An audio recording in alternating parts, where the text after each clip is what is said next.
Hey y'all, welcome back to the Shifting Schools podcast. My name is Trisha Friedman, and we have two return guests. We have Allie and Karina on. They are both librarians and leaders, not just in the library space, but I think in the space of education. In the show notes, I'm going to link back to our earlier conversations, and I'm also going to link to Allie and Karina on social media because just from following the two of them, I have learned so much. If you are an avid reader like me and you're not following them, they're great to follow for their fantastic book recommendations, but they're also key folks to be following when it comes to the library and AI. In this episode, we dig into what they believe is the role of the librarian when it comes to fostering AI literacy. We're also going to talk about recommendations that they have, not just for librarians, but for all educators when it comes to AI. If you like this conversation, I do want to highlight that coming up this May, Jeff and I are going to do a series of focused episodes on the art and craft of advanced prompting. Each week in May, we are going to set you up with a micro menu of some of our favorite prompts to experiment with.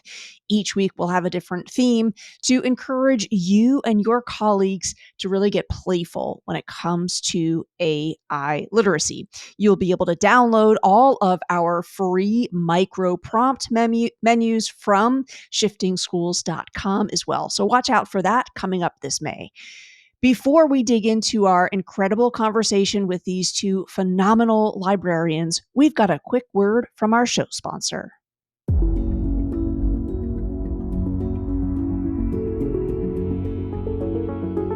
Discover the power of acknowledgement with Libra. In a world where every staff member's dedication shapes the future, recognizing their efforts becomes our mission. Libra transforms your school into a place where achievements, big and small, are celebrated daily, creating a ripple effect of motivation and pride. Join the recognition revolution with Libra, where every achievement is a cause for celebration. For more information and a free demo, contact me at jeff@shiftingschools.com today. We're excited to have Game Stormers as a sponsor of the podcast. Game Stormers is a creative storytelling card game for the classroom. In Game Stormers, students aim to design the best 5-card narrative using cards from themes such as fantasy, sci-fi, and civilizations, complete with gorgeous art. Each student pitches their 5-card story to the other players, hoping to be voted best overall narrative. All games come with free, standards-aligned lessons on topics such as persuasive speaking, narrative writing, playful assessment, and more. Get your copy and access the free lessons at gamestormedu.com today.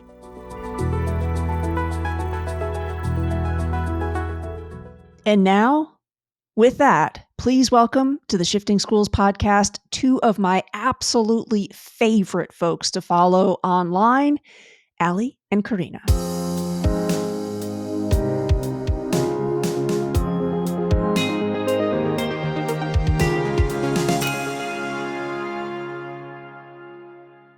Such a joy, such an honor, such a privilege to be sitting down with two of my favorite librarians. And again, listeners, you'll be able to learn ways that you too can follow them by heading over to the show notes if you aren't yet.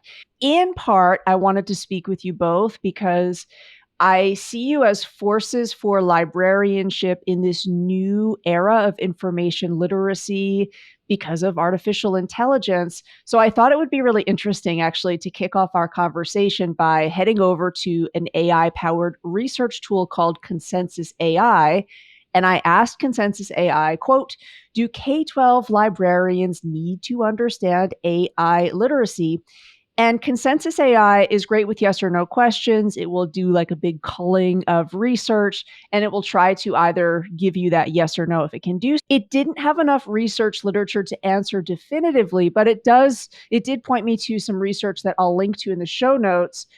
And let me turn that question over to you, amazing humans in front of me. What responsibility, if any, do you think your profession has when it comes to cultivating, fostering AI literacy? Okay. I think librarians have a huge role in this artificial intelligence watershed moment when it comes to our education technology. I think that this is something that is so huge. It's like the advent of Google, the advent of the internet. It's something that people feared at one time and now we've embraced. And this is yet another moment that we're getting a lot of pushback by different sorts of educators, teachers. They have a lot of anxiety when it comes to artificial intelligence. Librarians have a lot of anxiety when it comes to AI. However, we need to embrace this new technology, and especially in the role of the librarian, because we, in terms of a school librarian on campus, we are the most of the time most tech savvy on campus. We are the ones who teach information literacy. And we're also the first stop for our teachers to participate in professional development. We give that professional development to our teachers. And so we're probably going to be the first ones to introduce this technology to our teachers so that they can use it in the classroom. And it's a wonderful technology. And I've already started to turn it around to our teachers because there's not only is there AI with the traditional generators like ChatGPT, and you have Google Gemini and Microsoft Copilot, but then you also have these great AI generators specifically for educators. And in a time that we're trying to do more with less, as far as less staffing, less time, more tasks thrown on the plate of educators, this is a real opportunity to work smarter and not harder. I mean, not to use that cliche, it's overused over time, but this is a real technology that can help with that and can prevent burnout.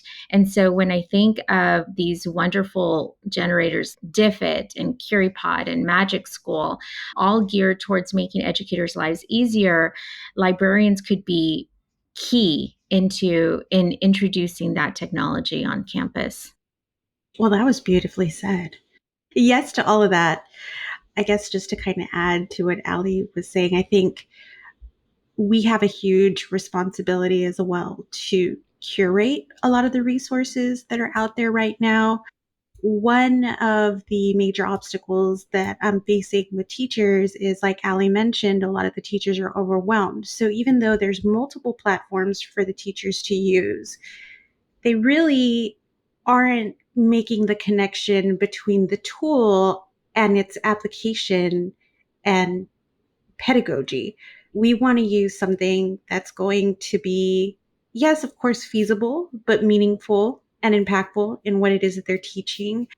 So while we're curating resources such as books, articles, we're also curating online tool resources that promote media literacy and critical thinking skills. And a lot of these tools also are meant to engage students. So having major discussions about what some of these tools mean in regards to its ethical considerations, because AI technologies raise important issues like privacy, access to student information, fairness, accountability.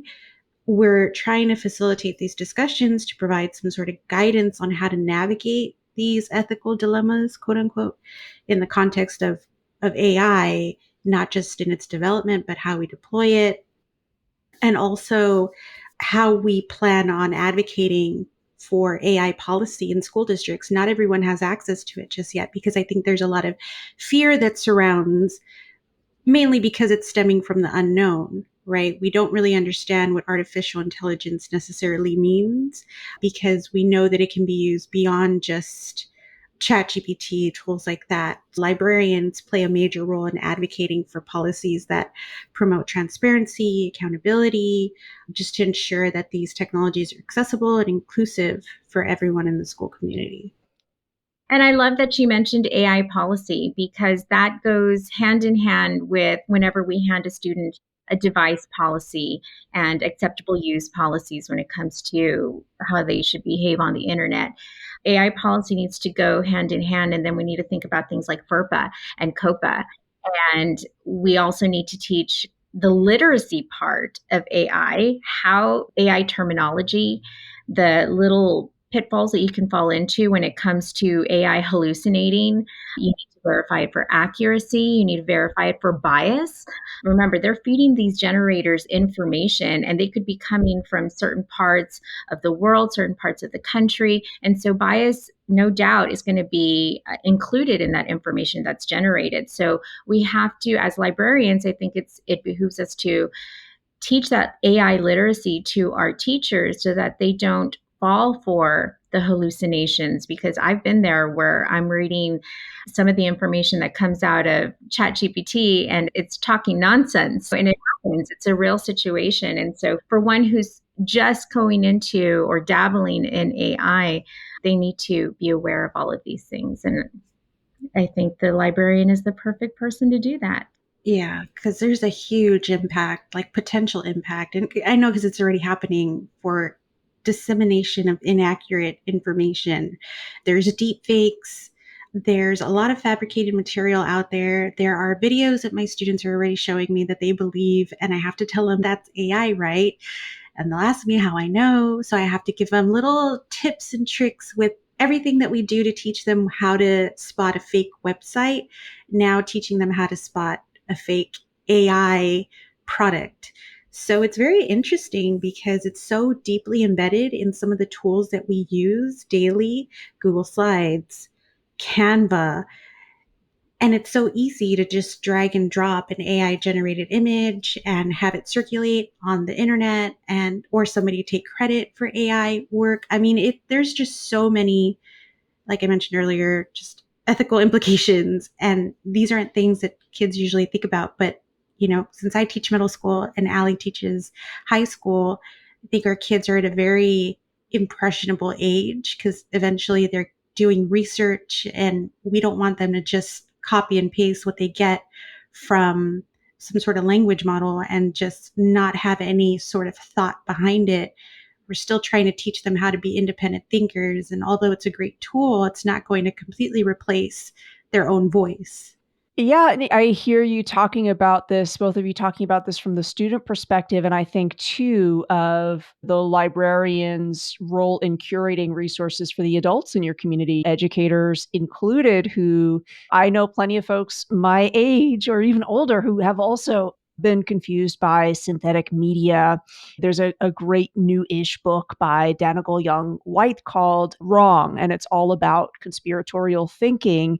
And what she digs into there is not just sort of the technical pieces that make it possible, but kind of our psyche and our emotional literacy, where we are so drawn to believing certain things, which I think is really interesting. So I feel like we're heading into this real information literacy renaissance where we're maybe appreciating how we needed to be more critical readers for some time now, but really it's more important than ever before. Thank you for tuning in to Shifting Schools. Let's pause our discussion to spotlight Libra HQ, a breakthrough in using AI to deepen connections within organizations. Imagine an environment where every staff member feels truly seen and valued. This is the heart of Libra's mission. Libra transforms how leaders celebrate and recognize the personal and professional milestones of their team members. It's not just about reminders. Libra's AI dives deeper, offering insight into enhanced team cohesion and promote a culture where support and acknowledgement are paramount. Picture a school where every individual is acknowledged, from work achievements to personal victories, creating a culture of appreciation in just minutes a day. In these challenging times, where the demands on educators have never been higher, Libra offers a way for school leaders to lead with true empathy and compassion. ensuring every team member feels an integral part of their community's success. Discover how Libra can revolutionize your school's culture. For a demo, contact me at jeff@shiftingschools.com. Let's build a future where every educator and staff member feels connected and valued. And now, let's get back to our conversation. I'm also just kind of thinking about resources that I think can be really helpful for adults in understanding it a little bit better. And we're recording the week that Dr. Ethan Mollick's new book, Co-Intelligence, came out. And I think he does a really great job of talking about that balanced perspective of some of the very real concerns for real reasons, alongside the advantages that this technology will have for us in terms of giving folks a little more access to understanding or conceptual understanding where that might have been much trickier before. So I think that balance conversation is so critical, as well as you mentioned, educators are often very short on time. They're pulled in so many different directions, and you both do such a great job of leaving these little breadcrumb trails of, hey, you see this little tip, like this little use case that it might not be, I'm talking about stuff that I see you both do on social media. It's not an hour-long workshop. It's 90 seconds from either of you, and hey, there's a great idea. And you both post a lot about Magic School AI. And I'm wondering if you can give any of our librarian listeners an example of how a tool like that could be supportive to them. Because again, I think of you both as like very cutting edge, super early adopter librarians. But for one of our librarian listeners who maybe has not tried any of these tools yet, can you recommend a way that they might get started and what difference it could make to them in their role as a librarian? Okay, did we make it that obvious that we like Magic School? They had a lot of great certification courses, and the reason why I take so many of those is actually for them to teach me what it's all about, because I don't always have time to attend a workshop. But that's actually a very popular question that I actually get from other librarians. Magic School is great, but it seems like a teacher tool. How do I use it in the library? And the great thing about this tool specifically is that it's not just one thing. It has so many different tools within this platform.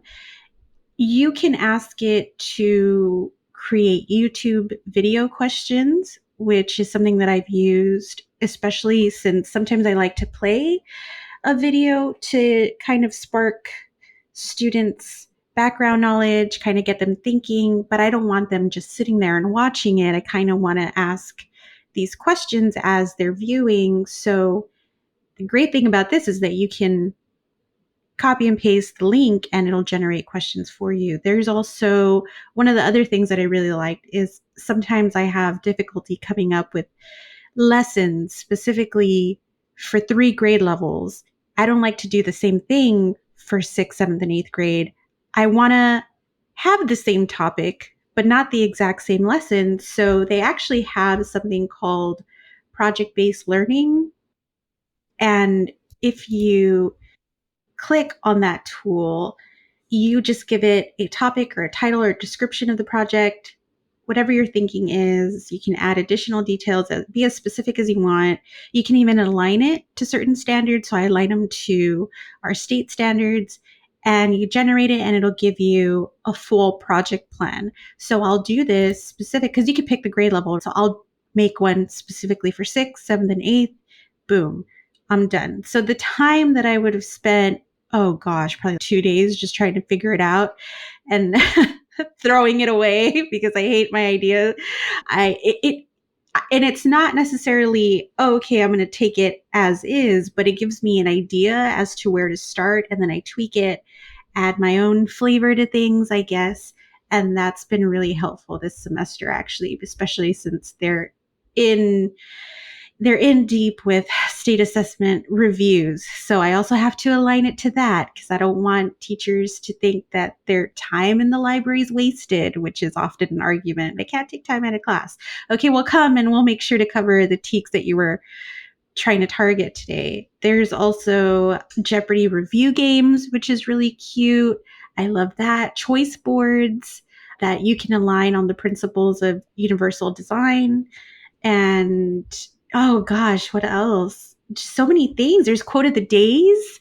You could ask it to generate a newsletter for you, thank you notes, pretty much anything and everything. It's such a great tool. And like Garina had said, the certification courses, I believe there's what, 3 levels, right? Yeah, there's 3 levels. For Magic School student. And they walk you through it, how to prompt the different tools. Magic School has over 60 plus tools within the platform, and they're all great. And they all create just wonderful content. And it's especially helpful for me as a high school librarian because I have chemistry AP teachers coming in to talking about, they're saying, how can you help me with ionic and covalent bonds?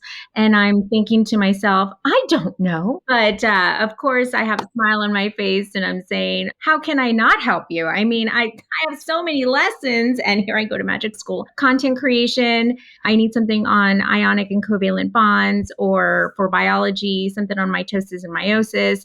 Whatever the case may be, there is a tool just to create content. And I go ahead and just type that into Magic School and it spits it out in less than 3 seconds.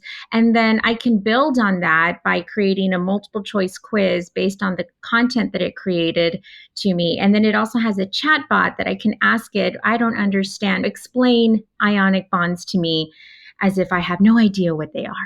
And it does such a great job at putting it in language that I do understand. It also has an email writer. And then my favorite thing about Magic School is that they came out with an extension, a Google extension. And so if you download that Google extension from the Chrome Web Store and you install it and pin it, you have a little purple M at the bottom right-hand corner of your browser screen. And so when you click on that M, you have, I think, 10 tools automatically ready for you to use right there instantaneously with any website that you're on. Instead of having to go directly to the Magic School website, you have it there in a Chrome extension ready to use as you want. So I love that Chrome extension for Magic School. But as a disclaimer, even though I do love Magic School and I do gravitate towards it a lot, I also love a lot of other education focused AI generators. Diffit is amazing. It creates wonderful worksheets, great differentiation for students. CuriPod creates presentation slides that you can also edit and make them your own, put your own brand on it. It's just, and then you have these AI infused apps like Quizzes, and Karina can talk about Quizzes AI way better than I can. And Quizlet has AI built into it. And then you can just app smash these things together, like in Magic School with the video questions that Karina was talking about from YouTube. You can take those questions and put them into Edpuzzle or Nearpod and create this just a great lesson. So it's just a time saver. And I use it a lot for digital citizenship personally as a librarian to come up with some engaging lessons. But in showing these AI platforms to our teachers, they've been blown away. And the whole anxiety factor of the kids are just going to use this to cheat. I told them, you can cheat too. Well, you pointed out how increasingly it's more and more embedded into different places. And I sort of think if we're not having that conversation about responsible use, we're actually cheating students out of that conversation about what's going to help prepare them.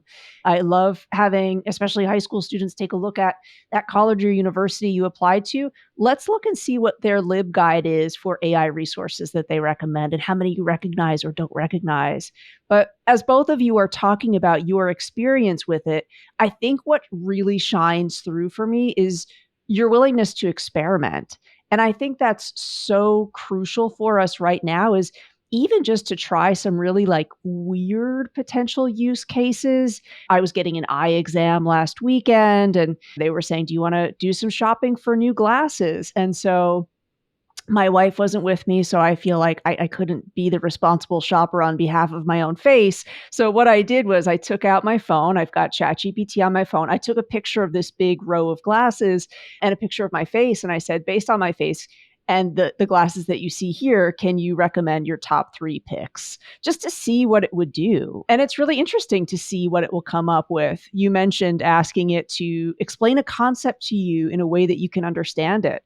Sometimes I'll do that and I'll say, explain it to me as though I've got no experience, and please do so in the voice of Moira Rose from Schitt's Creek, because it makes it more fun. But, I don't know if either of you is familiar with wiki racing, where essentially you've got one concept or one word and another word, and you've got to figure out, like, in as short of clicks as possible, like, how could I get from, like, Moira Rose, for an example, to glasses? So, okay, how many different things could I click? Like, I want to get there as quickly as I can. You can ask a generative AI tool like Perplexity or ChatGPT or Latimer AI to recommend a navigated set, and then check that with students, which is kind of really interesting. Or have the generative AI tool do it. We do it on our own.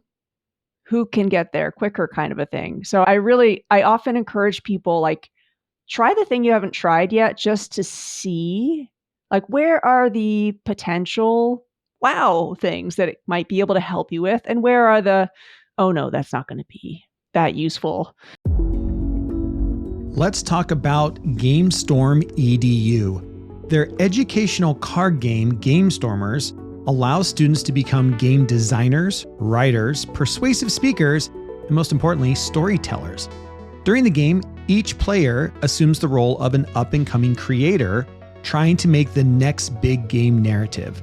As students select cards they will use to create their ideal 5-card story, they use critical thinking and creativity to determine how to weave each card into the overall tale they will share at the end of the game. The best part?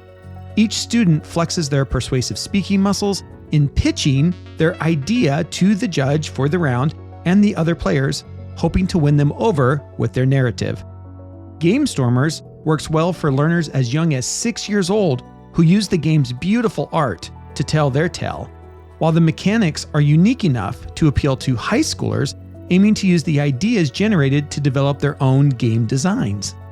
For educators, GameStormerEDU.com provides all of the standard aligned lessons necessary to launch into creative activities following gameplay.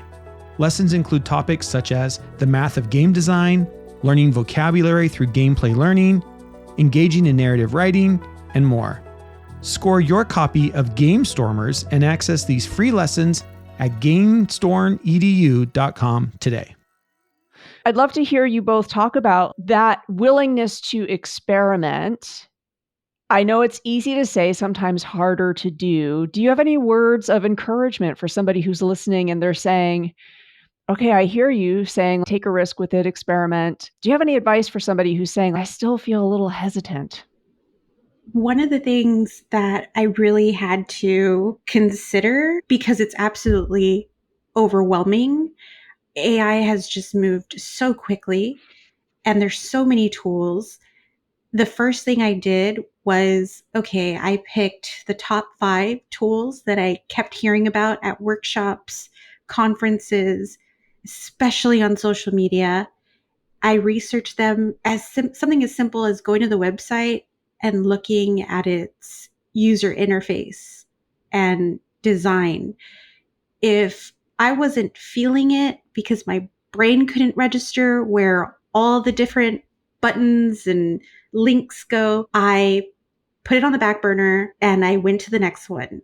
And if I found one that was easy to use, wasn't intimidating, and it seemed helpful, then I tried to create a few products during the week with it.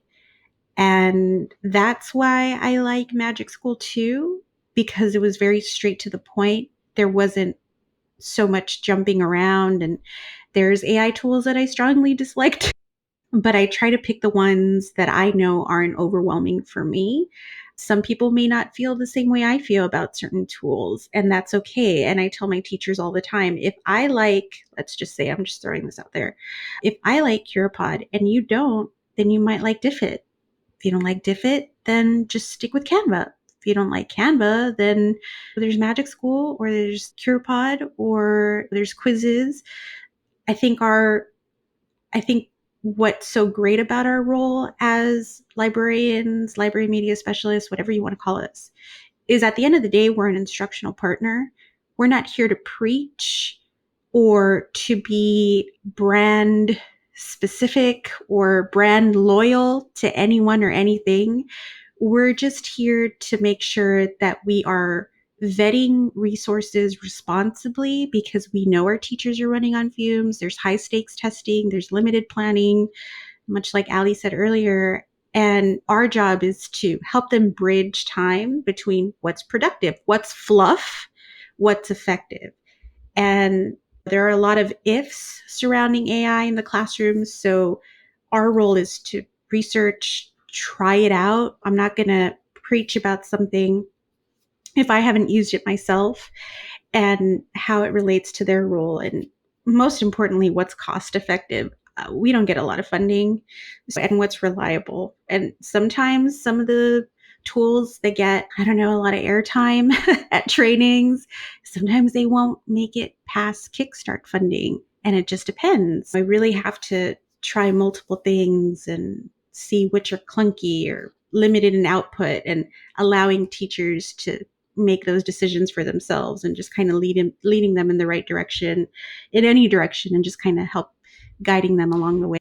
There's two things you said that I absolutely love. And one in that message is you don't have to know all the things. Like you can't keep up with it. There's no point in trying. Just in the same way that if I'm an ELA literature teacher, I can't read all the books. I can't keep up with all the new books. And the second one being like really lean into your own preferences. And I love that advice about if it seems too complicated, the good news is there's no shortage of these tools. So find something that's a better fit. That's really great advice. And again, advice to check in with a librarian who's probably already thinking about this and maybe already has in mind layers of complexity. Because conversely, some people are like, I love the bells, the whistles. I want all of the things. I want it to feel like I'm an astronaut and I'm flying a space shuttle kind of a thing. So thank you so much for that. I wanted to get your opinion on something that I've been really grappling with, and I can't decide where I land. And it's in part to a book that I'll link to in the show notes called Filter World. And it looks at the role that recommender algorithms play in influencing where we stay, if we use Airbnb, what we purchase, if we use Amazon, what we watch, listen to, and of course, read.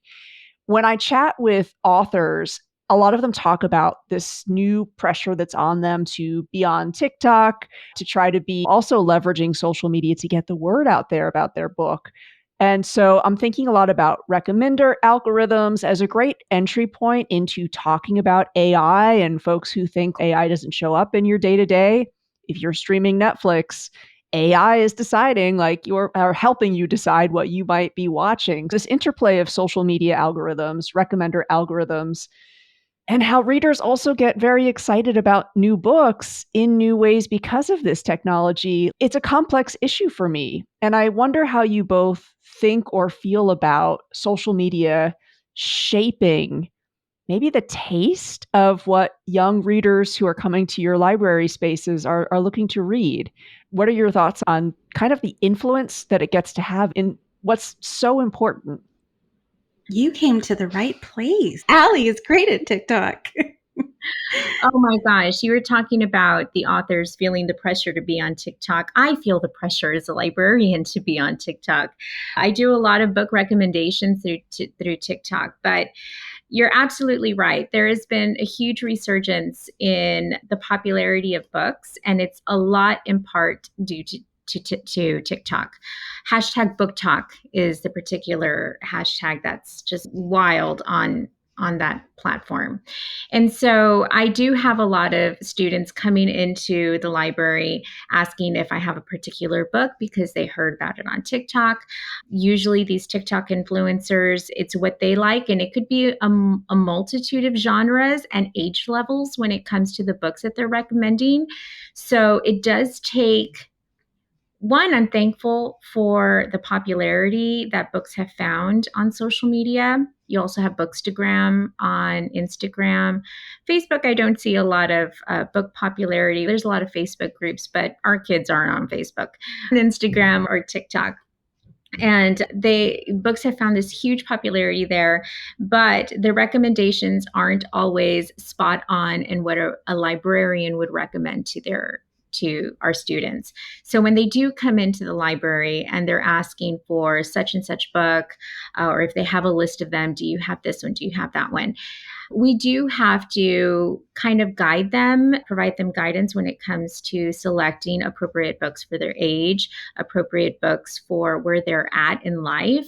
Sometimes they're asking for Colleen Hoover books, and these books are about 30-year-olds and with 30-year-old problems. And when it comes to our students that are ages 13 to 18, how can they relate to those problems at all? So we have to curb them back. You like that book? I do have a great young adult book that has the same drama that you want, the same type of plot line, but you have your younger characters and problems that you can relate to, and something that's more appropriate for your age.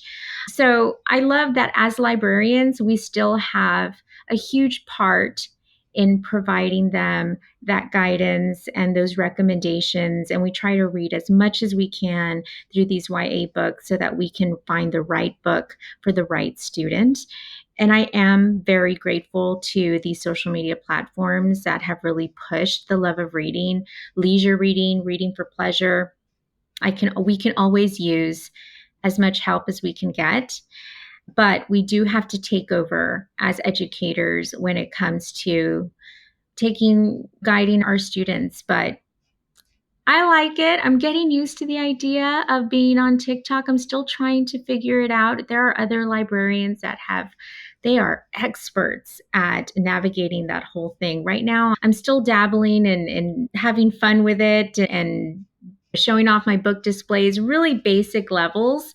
But there are definitely some TikTok rock stars out there when it comes to librarians that have really got it mastered. And I look to them to be leaders in that area. And I find inspiration with them. And it's a fun thing. It's a fun platform. And I don't think it's going away. Well, and I love too, it kind of also gives you a window into the world of independent bookstores. I feel like there's never enough of them. And I find once I follow one or two people who's also showing off displays in their independent bookstores, that algorithm's going to give me more of that content that's really fun to look at. And I cannot remember the last time I walked into a bookstore and I did not see a display that said, saw this on TikTok. So I think the influence there is really profound. But Allie, what you're talking about is that AI and human merger of these students are still coming to you, they're still talking to you, they're still getting recommendations from you, which is wonderful. And you're having students talk to you about their social media use, which I think more teens need that trusted adult that they can go to. So in a way, I think that's a wonderful avenue for that. And I love just asking folks, friends of mine who are also avid readers, what do you think is the most influential driver for you when you think back on your year or your month of reading? How did you pick those books? Like, how many the book filter world I mentioned? I heard a podcast interview with the author, but that podcast episode was recommended to me by an algorithm. So how many things have I read that it's been just a strictly human recommendation? And it's really tricky, actually, for me to land on something that somebody else didn't say, oh, actually, I saw that in my Goodreads, so I read it, then I recommended it to you. So I kind of find that fascinating. And there are, again, amazing, wonderful places to be looking for great book recommendations. So in closing, I'm wondering if either of you would like to give a shout out to something that you are excited to be reading in spring of 2024, or a space that you're excited to watch because the great recommendations come from that space. Oh man, I have been hardcore into Frida McFadden. I love the mystery and the drama. I can't put her books down. Have you read Teacher yet? Have I read? No. Okay, so I read The Inmate. I'm reading The Coworker. The next one I want to read is The Teacher. So I'm trying to finish. Actually, I should finish The Coworker tonight, but yeah, and then The Housemaid and then Never Lie. I have them all queued up. And all of these recommendations I got from Instagram. I thought, oh, sounds good. And then I was just, once you log in to Kindle and you finish reading the book, then it'll recommend all the other ones. So there I go, reading the synopsis and saving them for future reads. So that's what I'm excited about. Give me all the drama, all the thriller. I think it's National Poetry Month, so I've been trying to focus my reads on poetry. I just finished a really great book. I thought it was on my bedside table, but it's not.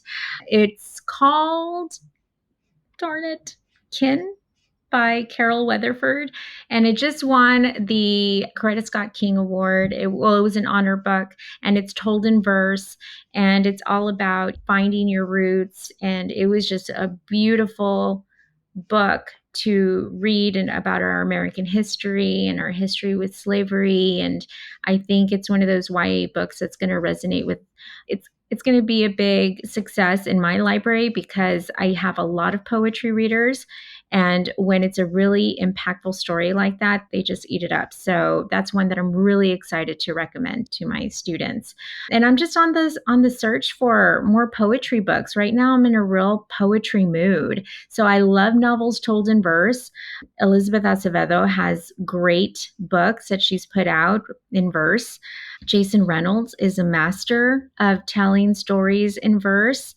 And so I'm just in search of all the great stories.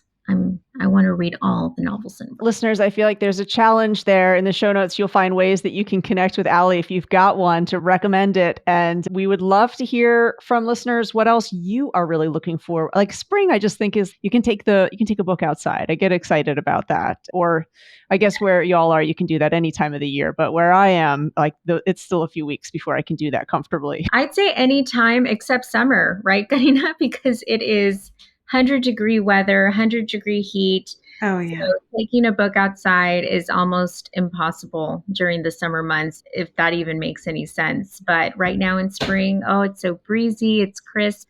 It's fresh in the morning. Reading season. Thank you both so much for sharing your insight, your wisdom. It is always such a joy to speak with both of you. Thank you for those recommendations. I will be checking them out.